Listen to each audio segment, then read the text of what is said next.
Hay un hecho que destroza la lógica financiera en el béisbol. Una paradoja tan profunda que solo podría gestarse bajo las luces de Los Ángeles. Shohei Ohtani, el hombre del contrato de $700 millones, acaba de recibir, por solo 12 partidos de postemporada, una cifra cercana al 70% del salario base anual de una estrella naciente de su propio equipo, el lanzador Kenichi Sasaki. Piensen en eso. 12 juegos de tensión máxima. 75.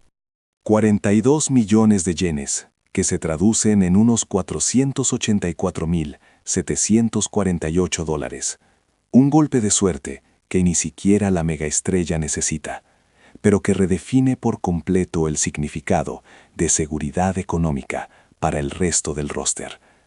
Este es el verdadero American Dream, manifestado en cifras que superan lo imaginable, y no es para quien ustedes creen.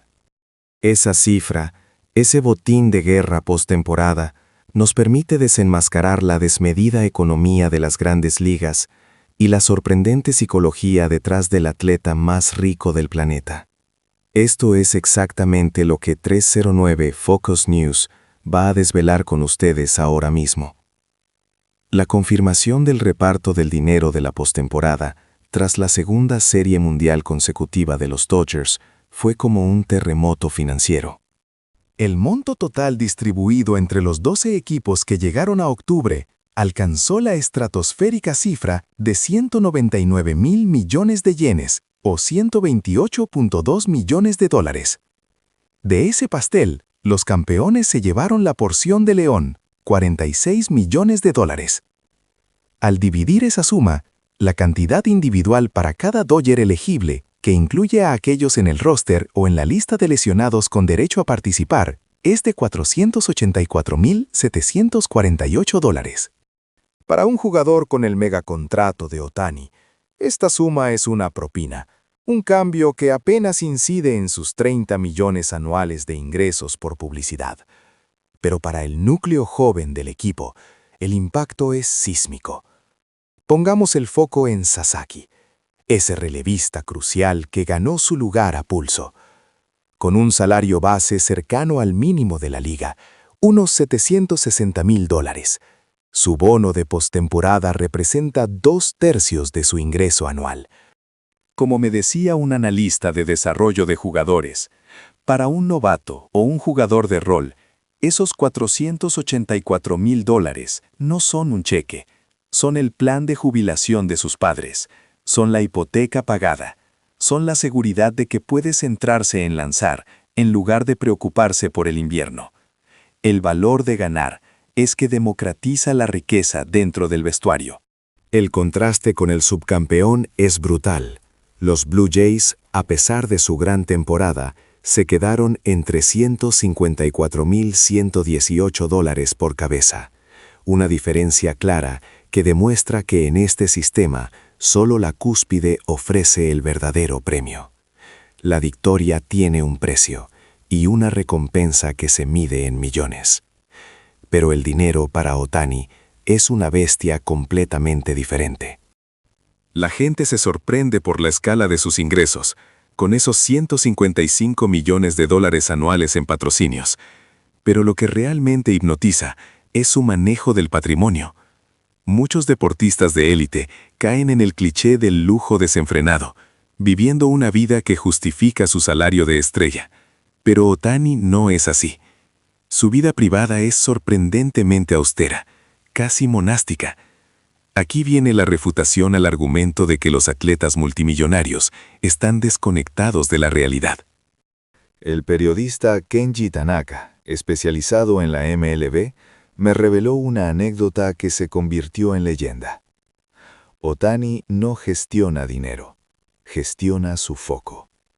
El que utiliza una billetera Bottega Veneta que le regaló Inaba hace al menos 8 años, vista incluso en el Clásico Mundial de Béisbol, no tiene apegos materiales, solo a la excelencia.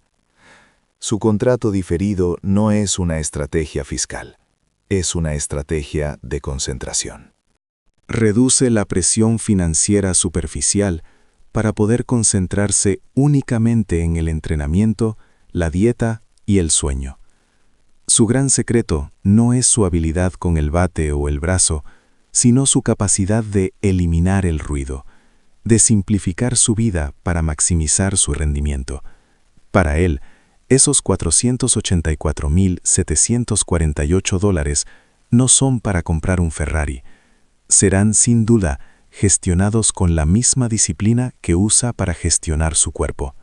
Y esto nos lleva al centro del conflicto que define a la MLB moderna: la desmesurada, casi obscena disposición de los Dodgers a pagar por la victoria.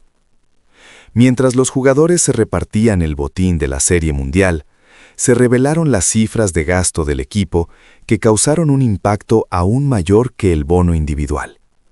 El año pasado, el gasto total en nómina de los Dodgers ascendió a $417 millones.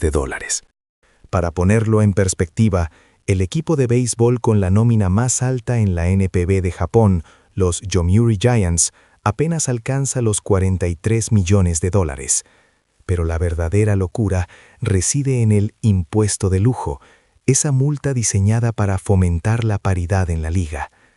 El umbral para dicho impuesto se sitúa en 241 millones, pero la sobreexplotación de los Dodgers fue tan extrema que su factura fiscal fue de $169,375,768, que es alrededor de 263,000 millones de yenes.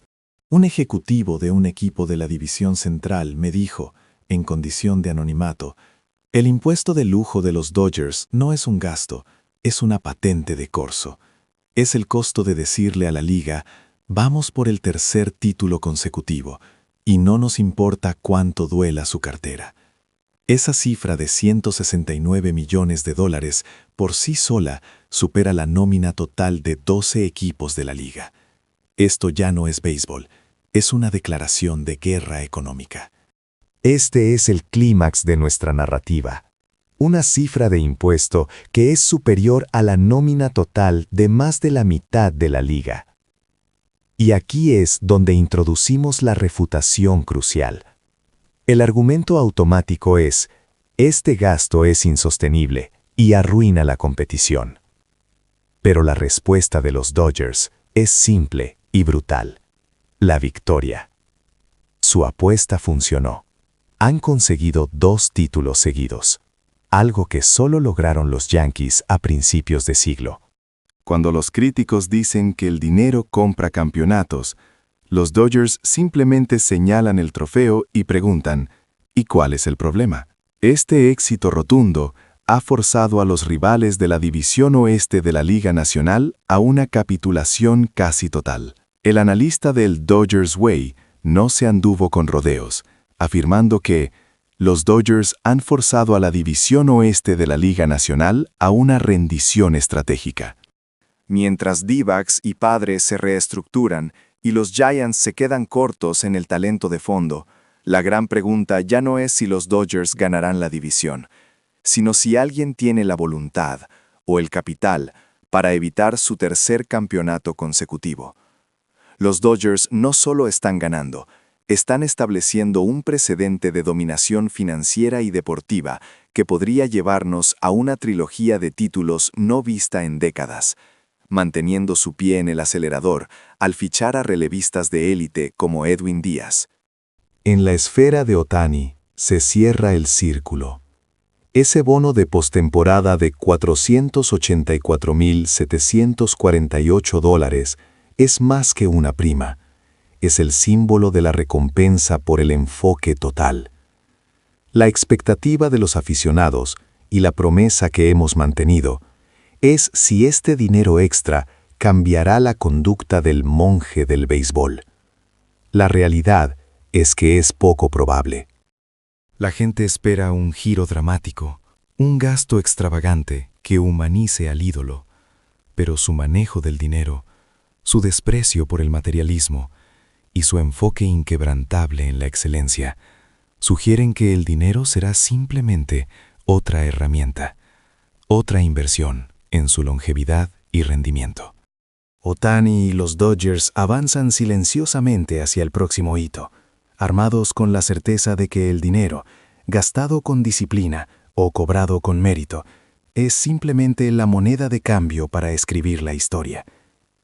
Si los Dodgers están dispuestos a pagar un impuesto de $169 millones, es porque tienen a Ohtani, y la combinación de este atleta enfocado y una franquicia sin límites financieros es la receta más letal en la historia reciente del deporte. Si este análisis les ha proporcionado una nueva perspectiva sobre la economía de la MLB y la mente maestra detrás de Ohtani, les pedimos que nos den un me gusta, compartan este contenido y se suscriban a 309 Focus News para que podamos seguir desvelando las historias más profundas del béisbol. La pregunta ahora es para ustedes. ¿Creen que algún equipo de la Liga Nacional tiene el coraje o el capital para evitar el triplete histórico de los Dodgers en el 2026? Dejen sus opiniones en los comentarios.